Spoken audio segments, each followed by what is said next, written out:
हरे कृष्णा। आज की भगवत गीता क्लास में आप सबका हार्दिक स्वागत है। आज हम पढ़ेंगे भगवत गीता अध्याय 8 श्लोक संख्या 4। अधिभूतं क्षरो भावः पुरुषश्चादिदैवतम् अधियज्ञोऽहमेवात्र देहे देहभृताम्बर। अनुवाद। हे देहधारियों में श्रेष्ठ, निरंतर परिवर्तनशील यह भौतिक प्रकृति अधिभूत भौतिक अभिव्यक्ति कहलाती है। भगवान का विराट स्वरूप, जिसमें सूर्य तथा चंद्रमा जैसे समस्त देवता सम्मिलित हैं, आदिदेव कहलाता है तथा प्रत्येक देहधारी के हृदय में परमात्मा विश्व रूप में परमेश्वर यज्ञ का स्वामी कहलाता है। तो यहाँ पे भगवान अपने विश्व रूप का वर्णन कर रहे हैं कि मेरा जो विश्व रूप है, जो हम प्रकृति को देख रहे हैं, चारों तरफ अपने जो भी देख रहे हैं, वहाँ पे भगवान को हर जगह भगवान है। उसको हम कैसे समझें कि कहाँ पे भगवान है? तो वो बोल रहे हैं कि जो सूर्य और चंद्रमा हैं वो मेरी आँखें हैं। तो हमारा दिन और रात बिना सूर्य और चंद्रमा के नहीं चलता है। तो भगवान की आँखें हैं सूर्य और चंद्र। और जो ये पेड़ हैं, ये भगवान की भुजाएं हैं। और जो ये पर्वत श्रृंखलाएं हैं, ये भगवान का शरीर है। तो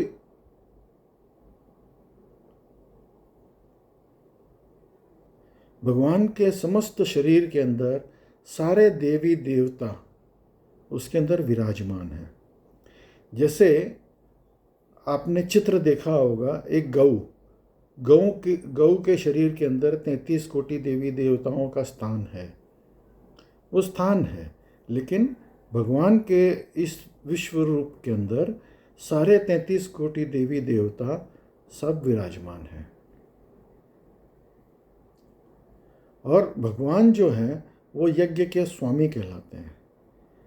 ये सब जितने भी देवता हैं उन सबको यज्ञ का भाग मिलता है, लेकिन जो यज्ञ के स्वामी हैं वो स्वयं भगवान है। तात्पर्य पढ़ेंगे। ये भौतिक प्रकृति निरंतर परिवर्तित होती रहती है। समस्त भौतिक शरीरों के 6 अवस्थाओं से निकलना होता है।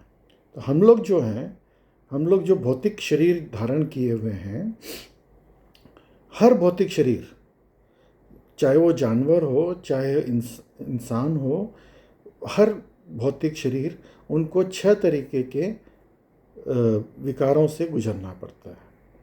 उनका जन्म होता है, फिर वो थोड़ा बढ़ते हैं, फिर उसके बाद में वो कुछ बच्चे पैदा करते हैं, फिर उसके बाद में वो बुढ़ापे को प्राप्त होते हैं और उनका शरीर जीर्ण होता चला जाता है और अंत में उनकी मृत्यु हो जाती है। और मृत्यु के बाद में फिर से उनका जन्म होता है। तो ये जन्म मृत्यु जरा व्याधि, ये जो साइकिल है, ये 6 तरीके के विकारों से लोग आदमियों को गुजरना पड़ता है। ये उत्पन्न होते हैं, बढ़ते हैं, कुछ काल तक रहते हैं, कुछ गौण पदार्थ उत्पन्न करते हैं और क्षीण होते हैं और अंत में विलुप्त हो जाते हैं। ये भौतिक प्रकृति अधिभूत कहलाती है। ये किसी निश्चित समय में उत्पन्न की जाती है और किसी निश्चित समय में विनष्ट कर दी जाती है। परमेश्वर का विराट स्वरूप की धारणा जिसमें सारे देवता तथा सारे लोग सम्मिलित हैं, आदिदेव कहलाती है। प्रत्येक शरीर में आत्मा सहित परमात्मा का वास होता है। तो हर एक शरीर के अंदर आत्मा, तो भगवान कहाँ रहते हैं? हृदय से अर्जुन तिष्ठति। तो आत्मा जो है वो हृदय में रहती है और वहीं पे परमात्मा भी रहते हैं।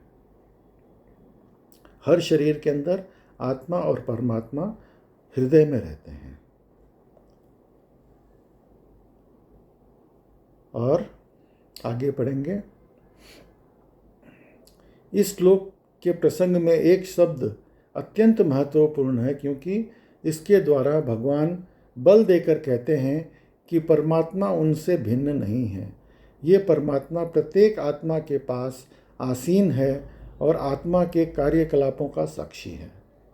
तो आत्मा कार्यक्रम कर रहा है, जो भी कार्य कर रहा है, पाप पुण्य जो भी कार्य हम कर रहा है, और परमात्मा जो है उसका साक्षी है।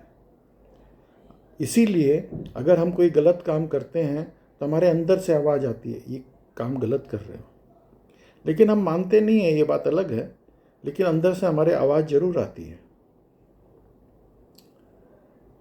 ये परमात्मा प्रत्येक आत्मा को मुक्त भाव से कार्य करने की छूट देता है और उसके कार्यों पर निगरानी रखता है। अभी जैसे हम एक छोटे बच्चे को लेकर के पार्क में खेलने के लिए गए, अपने बच्चे को छोटे, तो वो बच्चा खेल रहा है तो हम उसको फ्रीडम देते हैं, ठीक है तुम खेलो, लेकिन उसके अंदर वो गिर भी जाता है। हम बोलते हैं भैया चलो अब खेल, अब टाइम ख़त्म हो गया, घर चलो, खाना वाना खाओ, सो जाओ, पढ़ाई करने का टाइम है उसके बाद में। तो वो बोलते हैं नहीं मेरे को खेलना है, मेरे को और खेलना है। बोले ठीक है खेलो। अभी परमात्मा बड़े दयालु हैं, भगवान बड़े दयालु हैं, वो बोलते हैं खेलो, लेकिन तुम जो करोगे उसका दंड भी तुमको ही मिलेगा। मतलब तुम गिरोगे, चोट लगेगी तो भी तकलीफ तो तुमको ही होएगी। तो हम लोग तो बच्चे को फिर भी रुला धुला करके मार पीट करके ले जाते हैं, लेकिन भगवान बड़े दयालु हैं, वो बोले ठीक है तुम्हारी इच्छा पूरी कर लो। जब तक पॉसिबल है भगवान हमारे को छूट देते हैं। तो ये भगवान की विशेषता है। आदिदेवक नामक भगवान के विराट स्वरूप का चिंतन उन नव दीक्षितों के लिए है जो भगवान के परमेश्वर स्वरूप तक नहीं पहुंच पाते। अतः उन्हें परामर्श दिया जाता है कि वे विराट पुरुष का चिंतन करें, जिससे पांव आदिलोक है और नेत्र सूर्य तथा चंद्र हैं और जिसका सिर उच्चित लोक है। तो जो लोग ये प्रकृति की पूजा करते हैं वो लोग भगवान के जो स्वरूप है उसको ठीक से समझ नहीं पाते। तो ठीक है, अभी बोलते हैं कि तुम ये पूजा कर रहे हो, कोई बात नहीं, लेकिन भगवान का भी खुद का स्वरूप है। पीतांबर पहने हुए, नीले ताजा मेघ के समान उनका शरीर की कांति है। वो कान में जो है वो बालियां पहनते हैं शार्क के शेप की, सोने का मुकुट पहनते हैं, उनके छाती पे श्रीवत्स का चिन्ह है, वैजंती माला पहनते हैं। तो इस तरह से भगवान का पूरा वर्णन जो है वो दिया हुआ है श्रीमद् भागवतम के अंदर। अगला श्लोक पढ़ेंगे। अन्तकाले च मामेव स्मरन् मुक्त्वा कलेवरम् यः प्रयाति समद्भावम् याति नास्त्यत्र संशयः। अनुवाद। और जीवन के अंत में जो केवल मेरा स्मरण करते हुए शरीर को त्याग करता है वो तुरंत मेरे स्वभाव को प्राप्त करता है, इसमें रंचित भी संदेह नहीं है। तो भगवान को प्राप्त कैसे किया जाए, ये बोला गया है कि पूरा जीवन ये एक प्रिपरेशन है। और डेथ जो है वो एग्जामिनेशन है। तो हम पूरे साल, जैसे बच्चा जो है पूरे साल, जैसे 9वीं क्लास में पढ़ रहा है, उसको 10वीं में जाना है, तो पूरे साल वो 9वीं क्लास की पढ़ाई करता है और साल के अंत में उसको एग्ज़ाम देता है। अगर एग्ज़ाम सही तरीके से देता है तो वो पास होकर के उसको 10वीं क्लास में भेज दिया जाता है। तो उसी तरह से हम ये पूरा जीवन जो है किस तरह से जीते हैं उसके ऊपर डिपेंड करता है कि हमारी मृत्यु कैसी होगी। अभी आपने ज़िंदगी भर पाप किया है, आप सोचोगे कि मैं लास्ट में जो है भगवान का नाम ले लूँगा। अभी आपको कैसे मालूम पड़ेगा कि भगवान का नाम आपको कब लेना है, आपकी मृत्यु कब होने वाली है, क्या आपको मालूम है? नहीं। तो इसलिए हमको हमेशा प्रैक्टिस करना चाहिए। पूरी ज़िंदगी सुबह शाम हर कोई भी काम, हम काम कुछ भी कर रहे हैं, लेकिन भगवान का नाम का जाप तो उसके साथ में कर सकते। हम भोजन बना रहे हैं, हम भगवान का नाम का जाप कर सकते हैं। हम और घर की सफाई कर रहे हैं, लेकिन भगवान का नाम जप सकते हैं। हरे कृष्णा कृष्ण कृष्ण हरे हरे, हरे राम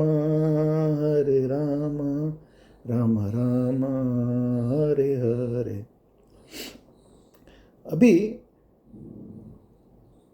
मैं एक एग्जाम्पल से आपको इस चीज़ को समझाता हूँ कि एक बच्चा है, वो पूरे साल बहुत अच्छे से पढ़ाई किया,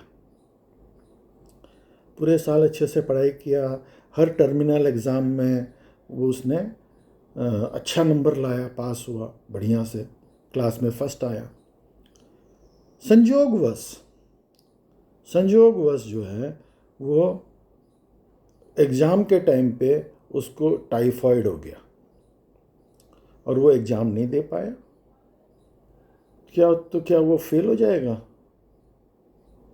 वैसे तो रूल के हिसाब से फेल हो जाना चाहिए, लेकिन जो उसका टीचर है वो जा कर के सिफारिश करेगा हेडमास्टर से, बोले सर ये बच्चा जो है पूरे साल बहुत अच्छे से पढ़ाई किया है, हर टर्मिनल एग्ज़ाम में अच्छे नंबर लाया है, अभी ये एग्ज़ाम नहीं दे पाया, या तो इसको दूसरा चांस दे दीजिए एग्ज़ाम देने के लिए, और या इसको पास कर दीजिए। तो उसी तरह से अगर हम प्रैक्टिस करते रहेंगे, सारे जीवन अगर हम प्रैक्टिस करेंगे, तो जो हमारे गुरु हैं वो हमारी सिफारिश करेंगे, या परमात्मा जो हमारे पास में बैठे हैं वो तो देख रहे हैं ना कि भाई ये तो सारा जीवन इसने प्रैक्टिस किया, लेकिन अंत में नहीं भगवान का नाम ले पाया। जो अंत में भगवान का नाम लेता है वो भगवान के धाम में जाता है, इस श्लोक में बताया है। तो अंत में भगवान का नाम नहीं ले पाया, अभी वो नाम कैसे आएगा? जब आदमी को इतना पेन होता है मृत्यु के समय, तो नाम कैसे आएगा? तो जैसे आप एक फिल्म देखने जाते हो, उस फिल्म के अंदर, स्टोरी के अंदर बच्चा पैदा होता है, बड़ा होता है, शादी होती है, मर जाता है, और ये सब पूरी उसकी जीवनी दिखाते हैं 3 घंटे के अंदर। तो उसी तरह से हमारी जो भी जीवनी है, हमने जो भी जीवन जिया है, वो हमारे मृत्यु के समय पे ये एक फिल्म की तरह हमारे आँखों के सामने घूम जाएगी। भगवान जो है हमको एक फिल्म दिखाएंगे हमारे अपने जीवन की, बोले देखो तुमने अपना जीवन कैसा जिया है। और अगर हमने कोई भी अच्छा भक्ति का कार्य किया है, तो हमारा वो फिल्म जो है, कभी कभी जैसे हॉल में रील अटक जाती है, राइट, तो उसी तरह से हमारी भी रील जो है वहीं पे जाके अटक जाएगी। जैसे अगर हम जगन्नाथ रथ यात्रा में रथ को खींच रहे हैं, तो हमारी रील वहीं जाके अटक जाएगी कि हम जगन्नाथ का रथ को पकड़े हुए खींच रहे हैं। अरे वाह, तो भगवान का ध्यान पे हमारा ध्यान रुक गया और हम वहीं पे अटक गए, तो अंत समय में भगवान का ध्यान आ गया और हम भगवान के धाम में चले गए। तो ये तभी पॉसिबल है जब हमने सारे जीवन हमने ठीक काम किया है। और एक बार भगवान के धाम में अगर कोई चला जाए तो वापस नहीं आता। भगवान बोलते हैं अंत समय में अगर मेरा नाम लिया तो वो मेरे धाम को आएगा, उसमें कोई संशय नहीं है। तो हमको प्रैक्टिस करना पड़ेगा। ये सारा जीवन जो है वो एक प्रिपरेशन है और मृत्यु जो है वो एग्जामिनेशन है। ठीक है, अभी तक की जो भी आपकी अपनी ज़िंदगी है वो चली गई, कोई बात नहीं, कोई फिक्र नहीं। आगे तो कम से कम सुधार लो। इसके आगे का आप सुधार लोगे तो आगे का लाइफ सुधर जाएगा और अंत काल में आपको अगर भगवान का नाम आ गया तो आपका जीवन सफल हो गया। और नहीं भी आया, समझ लो आपका अधूरा रह गया, तो भी फ़ायदा ही है। आपको अगला जन्म जो है वो मनुष्य जीवन का मिल जाएगा, उच्च कुल में मिल जाएगा, धनी परिवार में मिल जाएगा। तो आप अपनी भक्ति पूर्ण कर सकते हो, आपको सेकंड चांस मिलेगा। तो हर तरीके से इस भक्ति पथ पे चलना हमारे लिए फ़ायदेमंद है। तो ये जो है यहाँ पे ये भगवद गीता के अंदर बहुत साफ साफ भगवान बता रहे हैं। अभी यही पूरा इसके आगे की भी श्रृंखला में श्लोकों में भगवान बताएंगे कि क्या क्या करने से क्या होता है। ये श्रृंखला के अंदर मृत्यु के समय आदमी क्या सोचता है, क्या करता है, उसके ऊपर क्या क्या होता है, ये इसी श्रृंखला में भगवान आगे भी बताएंगे। तो आज की भगवद गीता क्लास में आप सब सम्मिलित हुए, उसके लिए बहुत बहुत धन्यवाद। हरे कृष्णा।